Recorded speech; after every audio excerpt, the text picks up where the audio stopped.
ఓం శాంతి. ఈరోజు Murali date 29 October 2024. బాబా చెప్తున్నారు, మధురమైన పిల్లల్లారా, ఆత్మలోని వికారాల మలినాలను తొలగించుకుని శుద్ధమైన పుష్పాలుగా అవ్వండి. బాబా స్మృతి ద్వారానే మలినాలు పూర్తిగా తొలగిపోతాయి. ప్రశ్న: పవిత్రంగా అయ్యే పిల్లలు ఏ విషయంలో బాబాను అనుసరించాలి? జవాబు: బాబా పవిత్రమైన వారు. వారెప్పుడూ అపవిత్ర మల్ల మనుషులతో కలవరు. ఇది చాలా చాలా రహస్యమైన విషయం. అలాగే పవిత్రులుగా అవుతున్న పిల్లలైన మీరు కూడా బాబాను అనుసరించండి, చెడును చూడకండి. ఓం శాంతి. బాబా కూర్చుని పిల్లలకు అర్థం చేయిస్తున్నారు. వీరిరువురు తండ్రులే. ఒకరిని ఆత్మీక తండ్రి అని, మరొకరిని దేహదారి తండ్రి అని అంటారు. శరీరం ఇరువురికి ఒక్కటే కనుక ఇరువురు తండ్రులు చేయిస్తున్నట్లే. భలే, ఒకరు అర్థం చేయిస్తారు, మరొకరు అర్థం చేసుకుంటారు. అయినా ఇరువురు అర్థం చేయిస్తున్నారు అని అంటారు. ఇంత చిన్న ఆత్మలో ఎంత మలినం చేరి ఉంది. మలినం చేరటం వలన ఎంత నష్టం వాటిల్లుతుంది. ఈ లాభ నష్టాలు చూసేందుకు శరీరంతో ఉన్నప్పుడే వీలవుతుంది. ఆత్మలైన మనం పవిత్రంగా అయినప్పుడు ఈ లక్ష్మీనారాయణుల వంటి పవిత్ర శరీరం లభిస్తుందని మీకు తెలుసు. ఇప్పుడు ఆత్మలో ఎంత మలినం చేరుకుని ఉంది. తేనెను తీనప్పుడు, దాన్ని వడిపోయినప్పుడు ఎంత మలినం వస్తుంది. తర్వాత శుద్ధమైన తేనె వెలికి వస్తుంది. ఆత్మ కూడా చాలా మలినమైపోతుంది. ఆత్మ కంచన సమానంగా పూర్తి పవిత్రంగా ఉండేది. శరీరం ఎంత సుందరంగా ఉండేది. ఈ లక్ష్మీనారాయణుల శరీరం ఎంత సుందరంగా ఉందో చూడండి. మనుషులు శరీరంనే పూజిస్తారు కదా, ఆత్మ వైపు చూడరు. ఆత్మను గురించి తెలియదు. ఆత్మ సుందరంగా ఉండేది. అప్పుడు శరీరం కూడా సుందరమైందే లభిస్తుంది. ఇప్పుడు మీరు కూడా అలా అవ్వాలనుకుంటున్నారు కనుక ఆత్మ ఎంత శుద్ధంగా ఉండాలి. తమో ప్రధానమని ఆత్మనే అంటారు. ఎందుకంటే అందులో మలినం పూర్తిగా నిండి ఉంది. ఒకటి దేహాభిమానపు మలినం, రెండవది కామక్రోధాల మలినం. మలినాలను తొలగించేందుకు వడపోయవలసి ఉంటుంది కదా. వడపోయటం ద్వారా రంగే పరివర్తన అయిపోతుంది. మీరు బాగా కూర్చుని విచారం చేసినట్లయితే చాలా మలినం నిండి ఉందని అనుభవం అవుతుంది. ఆత్మలో రావణుని ప్రవేశత ఉంది. ఇప్పుడు మీరు బాబా స్మృతిలో ఉండటం ద్వారానే మలినం తొలుగుతుంది. ఇందుకు కూడా సమయం పడుతుంది. దేహాభిమానం కారణంగా వికారాల మలినం ఎంత ఉందో తండ్రి అర్థం చేయిస్తున్నారు. క్రోధం మలినం కూడా తక్కువైందేమీ కాదు. క్రోధి ఆంతరికంగా కాలిపోతూ ఉంటాడు. ఏదో ఒక విషయాన్ని గురించి హృదయం కాలుతూ ఉంటుంది. ముఖం కూడా ఎర్రగా ఉంటుంది. మన ఆత్మ దహింపబడిందని మీకు తెలుసు. ఆత్మలో ఎంత మలినం ఉందో ఇప్పుడు తెలిసింది. ఈ విషయాలను అర్థం చేసుకునేవారు కూడా చాలా కొద్దిమంది మాత్రమే. ఇందులో ఫస్ట్ క్లాస్ పుష్పాలు అవసరం కదా. ఇప్పుడు చాలా లోపాలున్నాయి. మీరు అన్ని లోపాలను తొలగించుకొని పూర్తి పవిత్రంగా అవ్వాలి కదా. ఈ లక్ష్మీనారాయణులు ఎంత పవిత్రమైన వారు. వాస్తవానికి వారిని చేతిలో సమర్పించే అధికారం కూడా లేదు. పతితులు వెళ్ళి అంత శ్రేష్టమైన పవిత్ర దేవతలపై చెయ్య వేయలేరు. చెయ్య వేసే యోగ్యత మరియు అర్హత కూడా లేదు. శివునిపై చెయ్యి వేయలేరు. వారు నిరాకారులు. వారికి చెయ్య తగలదు. వారు పరం పవిత్రులు. వారు ప్రతిమను పెద్దదిగా ఉంచేశారు. ఎందుకంటే అంత చిన్న బిందువును ఎవ్వరూ తాకేందుకు కూడా సాధ్యం కాదు. ఆత్మ శరీరంలో ప్రవేశించినప్పుడు శరీరం పెద్దదిగా ఉంటుంది. ఆత్మ పెద్దదిగా చిన్నదిగా ఉండదు. ఇది మురికి ప్రపంచం. ఆత్మలో ఎంత మలినం ఉంది. శివబాబా చాలా గుప్తమైన వారు, అత్యంత పవిత్రమైన వారు. ఇక్కడ అందరినీ ఒకే విధంగా చేసేస్తారు. ఒకరినొకరు నీవు పశువు అని కూడా అనుకుంటూ ఉంటారు. సత్యుగంలో ఇలాంటి భాష ఉండదు. ఆత్మలో చాలా మలినం చేరి ఉందని ఇప్పుడు మీరు అనుభవం చేస్తారు. తండ్రిని స్మృతి చేసేందుకు ఆత్మ యోగ్యత కూడా లేదు. అయోగ్యులని తెలుసుకొని మాయ కూడా ఒక్కసారిగా వారిని తొలగించి వేస్తుంది. తండ్రి ఎంత గుప్తమైన వారు, ఆత్మలమైన మనం ఎలా ఉండేవారం, ఎలా అవుతున్నాము? ఇప్పుడు తండ్రి అర్థం చేయిస్తున్నారు. ఆత్మను శుద్ధంగా చేసేందుకు మీరు నన్ను పిలిచారు. ఎంత మలినం నిండి ఉంది. తోటలో అన్నీ ఫస్ట్ క్లాస్ పుష్పాలే ఉండవు, నెంబర్ వారుగా ఉంటాయి. బాబా తోట యజమాని. ఆత్మ ఎంత పవిత్రంగా అవుతుంది, మళ్ళీ ఎంత మలినంగా, పూర్తి ముల్లగా తయారవుతుంది. ఆత్మలోనే దేహాభిమాన మల్లం, కామక్రోధాల మల్లం నిండుతుంది. క్రోధం కూడా మనుషుల్లో ఎంతగా ఉంది. మీరు పవిత్రంగా అయితే ఎవరి ముఖాలను చూచేందుకు కూడా ఇష్టముండదు. చెడును చూడకండి, అపవిత్రులను చూడరాదు.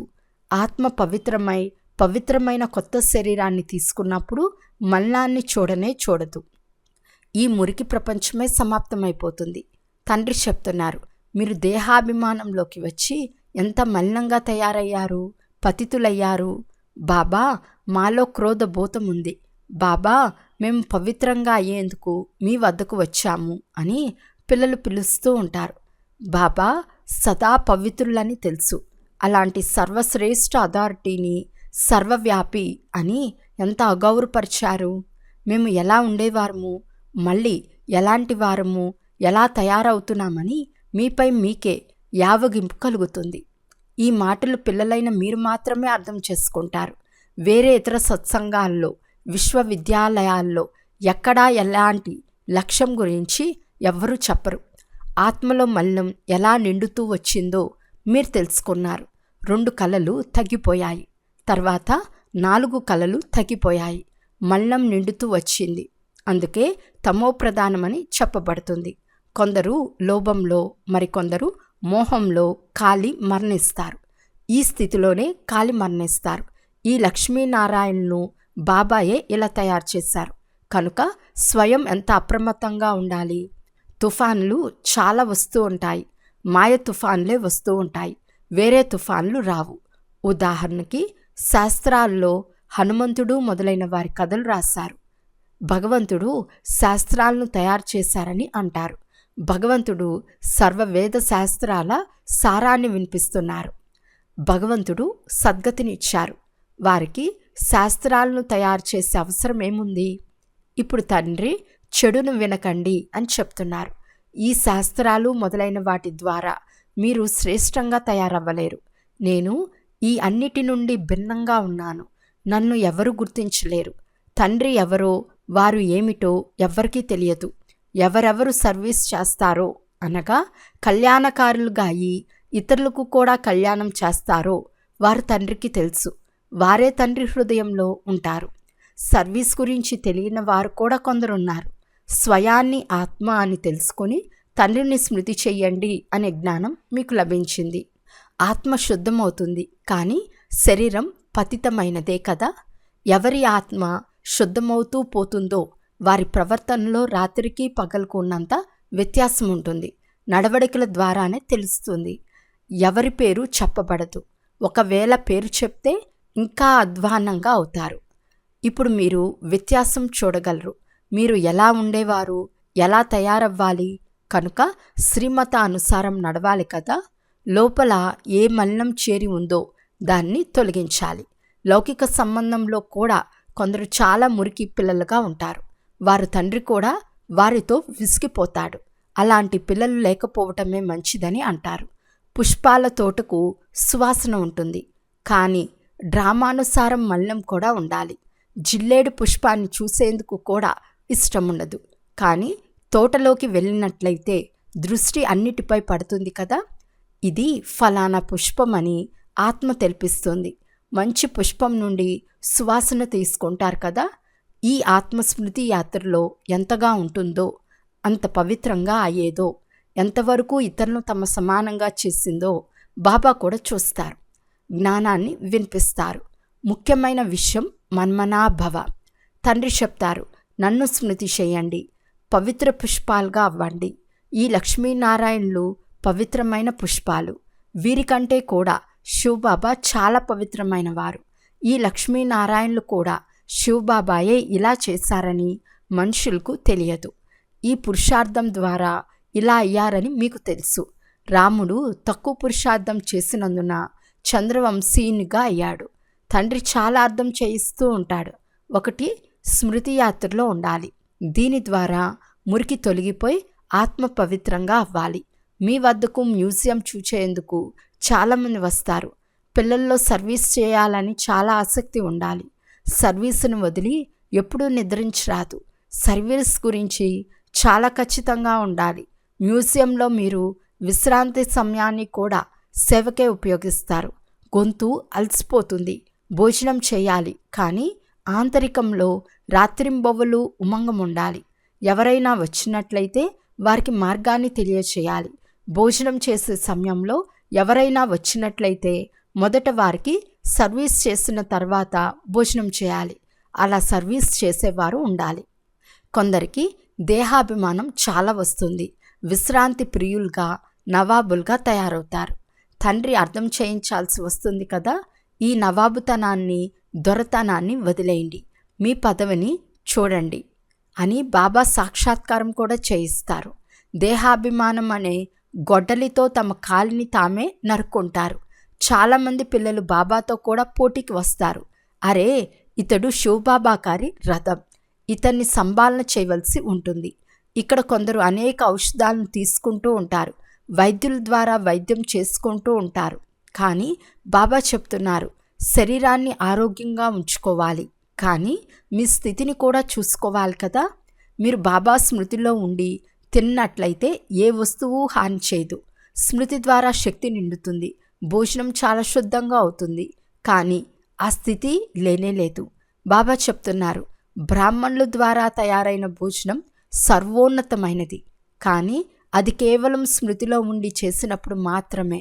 స్మృతిలో ఉండి చేసినట్లయితే చేసిన వారికి కూడా లాభం, తిన్నవారికి కూడా లాభం కలుగుతుంది. జిల్లేడు పువ్వు లాంటి వారు కూడా చాలామంది ఉన్నారు. పాపం, వారు ఏ పదవిని పొందుతారు? తండ్రికి జాలి కలుగుతుంది, కానీ దాసదాసీలుగా అవ్వటం కూడా రచింపబడింది. అంతలో సంతోషించరాదు. మేము అలా కావాలని ఆలోచించను కూడా ఆలోచించరాదు. దాసదాసీలుగా అవ్వటం కన్నా దాసదాసీలను ఉంచుకోగలిగే శ్రీమంతులైన మంచిదే. తండ్రి చెప్తున్నారు, నిరంతరం నన్ను ఒక్కరినే స్మృతి చేయండి. స్మృతి చేసి చేసి సుఖాన్ని పొందండి. భక్తులు కూర్చుని స్మరణమాలను తయారు చేశారు. అది భక్తుల పని. తండ్రి కేవలం స్వయాన్ని ఆత్మగా భావించి నన్ను స్మృతి చేయండి అని చెప్తారు. జపం చేయకండి, మాలను తిప్పకండి. తండ్రిని తెలుసుకోవాలి, వారిని స్మృతి చేయాలి. నోటి ద్వారా బాబా బాబా అనే అవసరం లేదు. వారు ఆత్మలైన మనం అనంతమైన తండ్రి. వారి స్మృతి చేయటం ద్వారా మనం సతోప్రధానమైపోతాము, అనగా ఆత్మ కంచనంగా తయారవుతుందని మీకు తెలుసు. ఎంత సహజమైనది. కానీ ఇది యుద్ధ మైదానం కదా. మీ యుద్ధం మాయతో జరుగుతుంది. అది క్షణక్షణం మీ బుద్ధి యోగాన్ని తెంచేస్తుంది. వినాశకాలంలో ఎంత ప్రీతి బుద్ధి కలవారిగా అవుతారో అంత పదవి లభిస్తుంది. ఒక్క తండ్రి తప్ప వేరెవ్వరూ స్మృతికి రాకూడదు. కల్పక్రితం కూడా విజయమాలలో మనులుగా అయినవారే ఇప్పుడు కూడా వచ్చారు. మీరు ఏ బ్రాహ్మణ కులానికి చెందినవారో ఆ బ్రాహ్మణులదే రుద్రమాల తయారవుతుంది. మీరు చాలా గుప్త శ్రమ చేశారు. జ్ఞానం కూడా గుప్తమైందే కదా. బాబా ప్రతి ఒక్కరి గురించి చాలా బాగా తెలుసుకున్నారు. మంచి మంచి నంబర్ 1 పిల్లలు, మహారథులు అనబడే పిల్లలు ఈరోజు లేరు. దేహాభిమానం చాలా ఉంది. తండ్రి స్మృతి ఉండటం లేదు. మాయ చాలా జోరుగా చంపదెబ్బ వేస్తుంది. చాలా కొద్ది మంది మాల మాత్రమే తయారవుతుంది. అయినా బాబా పిల్లలకు అర్థం చేయిస్తూ ఉంటారు. ఎంత పవిత్ర దేవతలుగా ఉండేవారం, మేము ఎలాంటి వారం, ఎంత మలినంగా అయ్యాము అని స్వయాన్ని పరిశీలించుకుంటూ ఉండండి. ఇప్పుడు శివబాబా లభించారు కనుక వారి మతానుసారం నడవాలి కదా. ఏ దేహదారిని స్మృతి చేయరాదు, ఎవరు గుర్తు రాకూడదు, ఎవరి చిత్రాలు కూడా ఉండరాదు. ఒక్క శివబాబా స్మృతిలోనే ఉండాలి. శివబాబాకు తమ సొంత శరీరం లేదు. ఈ శరీరాన్ని తాత్కాలికంగా అప్పు తీసుకుంటారు. మిమ్మల్ని ఇలా దేవీ దేవతలుగా, లక్ష్మీనారాయణులుగా చేసేందుకు ఎంత శ్రమ పడతారు. తండ్రి చెప్తున్నారు, నన్ను పతిత ప్రపంచంలోనే పిలుస్తారు, మిమ్మల్ని పావనంగా చేస్తాను. కానీ మీరు పావన ప్రపంచంలో నన్ను పిలవనే పిలవరు. వారు అక్కడికి వచ్చి ఏం చేస్తారు? పావనంగా తయారు చేయటమే వారి సర్వీసు. పూర్తిగా కాలి నల్లటి బొగ్గుగా అయ్యారని తండ్రికి తెలుసు. మిమ్మల్ని సుందరంగా తయారు చేసేందుకే తండ్రి వచ్చారు. అచ్చా, మధురాతి మధురమైన అపురూపమైన పిల్లలకు మాతాపిత బాప్దాదాల ప్రియ స్మృతులు మరియు గుడ్ మార్నింగ్. ఆత్మీక పిల్లలకు ఆత్మీక తండ్రి నమస్తే. ఆత్మీక తండ్రికి ఆత్మీక పిల్లల యొక్క ప్రియ స్మృతులు మరియు నమస్తే నమస్తే నమస్తే. ధారణ కొరకు ముఖ్య సారం. ఫస్ట్ పాయింట్, సర్వీసులో చాలా ఖచ్చితంగా ఉండాలి. రాత్రింబవలు సర్వీస్ చేసే ఉత్సాహం ఉండాలి. సర్వీసును వదిలి ఎప్పుడు విశ్రాంతి తీసుకోరాదు. తండ్రి సమానం కళ్యాణకారులుగా అవ్వాలి.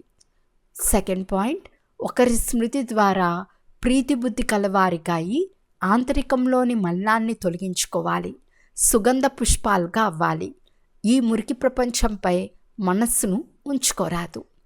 వరదానము, మనస్సు బుద్ధి ద్వారా శ్రేష్ఠ స్థితులు అనే ఆసనంపై స్థితమై ఉండే తపస్వి మూరత్ భవ. తపస్వీలు సదా ఏదో ఒక ఆసనంపై కూర్చుని తపస్సు చేస్తారు. తపస్వి ఆత్మలైన మీ ఆసనం ఏకరస స్థితి, ఫరిస్తా స్థితి. ఈ శ్రేష్ఠ స్థితుల్లో స్థితమవ్వటం అనగా ఆసనంపై కూర్చోవటం. స్థూల ఆసనంపై అయితే స్థూల శరీరం కూర్చుంటుంది. కానీ మీరు ఈ శ్రేష్ఠ ఆసనంపై మనసు బుద్ధిని కూర్చోపెడతారు. వారు ఒంటికాలుపై నిలబడతారు. మీరు ఏకరస స్థితిలో ఏకాగ్రమైపోతారు. వారిది హఠయోగం, మీది సహజ యోగం. స్లోగన్: ప్రేమ సాగరుడైన తండ్రి యొక్క పిల్లల ప్రేమతో నిండిన గంగల్గాయి ఉండండి. అచ్చా, ఓం శాంతి.